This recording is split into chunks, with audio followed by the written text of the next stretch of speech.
Hello and welcome back. This is the second lecture in part 1 of my multi-part lecture series on the foundations of bioethics for graduate level students. In the first lecture, I defined ethics, moral conflict, and bioethics. In this second lecture, I'm going to explore the factors that underlie the development and analysis of ethical theories. I'm going to begin by broadly discussing ethical decision-making and developing your own ethical framework.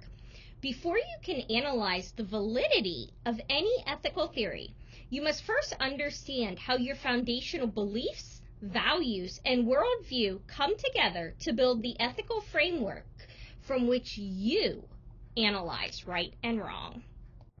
After viewing this lecture, you should be able to compare and contrast ethical theories and ethical frameworks, explain how each of ultimate reality, human nature, and the role of God relate to the development of an ethical framework, and discuss how your worldview impacts your ethical framework. An ethical theory is a specific philosophical approach to determining what is right or wrong. Ethical theories provide a set of rules or principles to evaluate moral situations. But how do we know if an ethical theory is a good theory or not? We already recognize that moral conflict exists because people cannot agree on the definition of right and wrong. And this is where ethical frameworks come in. Every individual must know the questions of their foundational beliefs and assumptions of how the world fits together.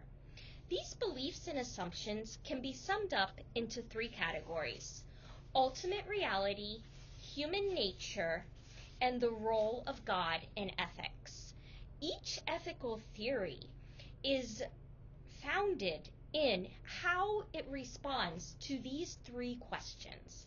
So we're going to look at the 3 questions of ultimate reality, human nature, and the role of God in ethics.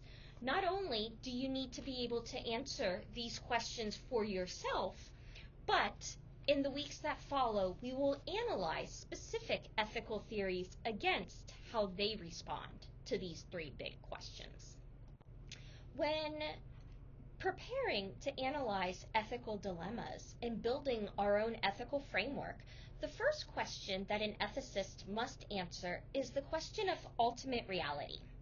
It is interesting that while humans inhabit the same world, we have very different models for understanding the world.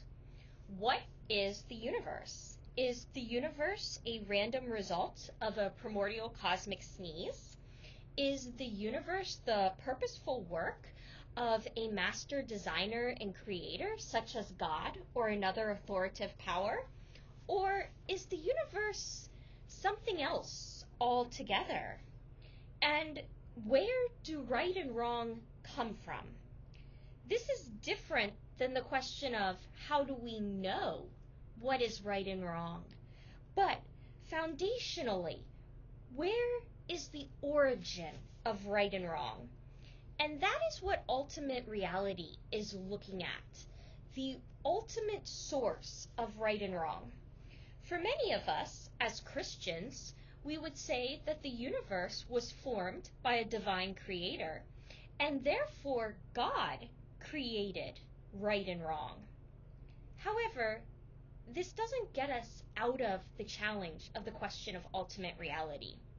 This leads us now to the challenge of how does God communicate what is right and wrong to people? And how do we understand other aspects of the universe through God? Is this divine revelation only through Scripture? Is it general revelation through that we can see through nature? And if we believe in God as the creator of the universe, then to what degree do we make God a part of ethics? Is God essential to every part of ethics?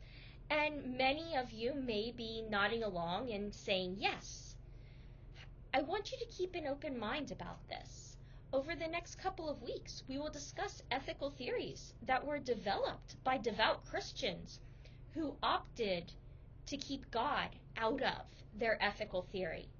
How does that work? And what if we reject God as the source of ultimate reality? What if we opt to believe that the universe was the result of a primordial sneeze? Clearly, then, the origin of right and wrong is not God. But then where do right and wrong come from? Do right and wrong come from human thought? But then how do we determine right and wrong? Is right and wrong based on the laws of nature, and therefore nothing more than a survival strategy imposed on us by our genetic structure? Are right and wrong just labels that we attach to encourage or discourage certain actions? Ultimately, when responding to ultimate reality, we must all ask ourselves, where is the origin of right and wrong? The second big question we must answer for ourselves and evaluate in ethical theories is the question of human nature. Human beings have a lot in common with members of the animal world.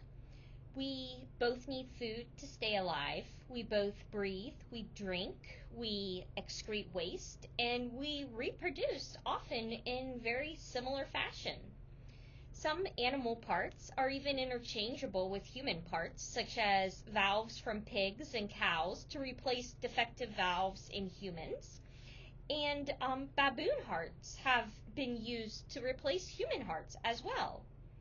For all these similarities, however, there is something different about human beings, and our nature compels us to speak of ourselves differently than how we speak of animals.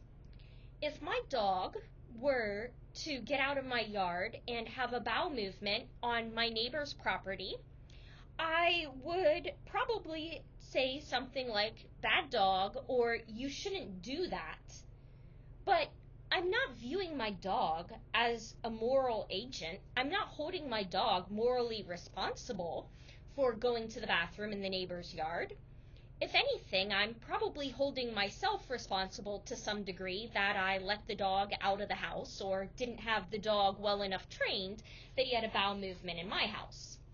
However, if my neighbor were to come over and have a bowel movement in my yard, I would hold my neighbor to a higher moral standard of, quote, being a bad neighbor. And there's this universal tendency as humans that we hold other humans to higher moral status than we hold the animals. So what is different about our nature as humans? Is it our freedom to make decisions? Is it our ability to think rationally? Is it our spiritual sensitivity and awareness? Is it that we were created in the image and likeness of God or a higher being? Is it explained simply by neurophysiology and that we're just quantitatively more complex than the animals? And human nature, we want to say what makes a person a good person. But before we can say that, we have to understand the difference between a good person and, say, a good dog. Which brings us also to the next question. Why do we as humans sometimes act in ways that others would consider immoral? Why do we as humans sometimes do things that we should not do? Ethicists disagree on many, many things, but pretty much all ethicists agree on one thing. Humans have a problem. We are not where we need to be in the moral sense. And we can say that ethicists agree on that because if we were doing everything right all the time, there would be no need for ethics. There would be no question of what is right and what is wrong and what ought I do and what ought I be. So, while ethicists do agree that we have a problem, different ethicists, and therefore different theories, are going to say that there are different causes of the problem. And the definition of what is the cause of the problem with human nature and why we are not where we need to be morally is what actually separates one ethical theory from the other. So, as you consider your answers to these three big questions, you need to ask yourself, what is it that causes our problem? The final question that you need to ask yourself when building your ethical framework, and the final question that you need to look at when you are evaluating the foundation of ethical theories, is what is the role of God in ethics? Is God essential to ethics? Is God necessary in determining right and wrong, ultimate reality, and explaining what is wrong with humans and what human nature is? Or is there no room for God? Do we need to approach ethics in such a manner that we do not address God?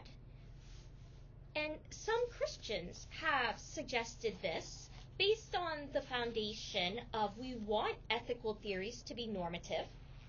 We want ethics to be relevant to all people in all situations at all times.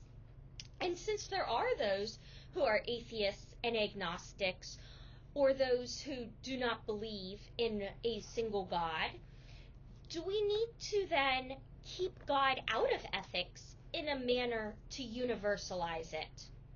Or is it better to try to universalize ethics by saying that God is optional and allow room for God, but not make God foundational to ethics?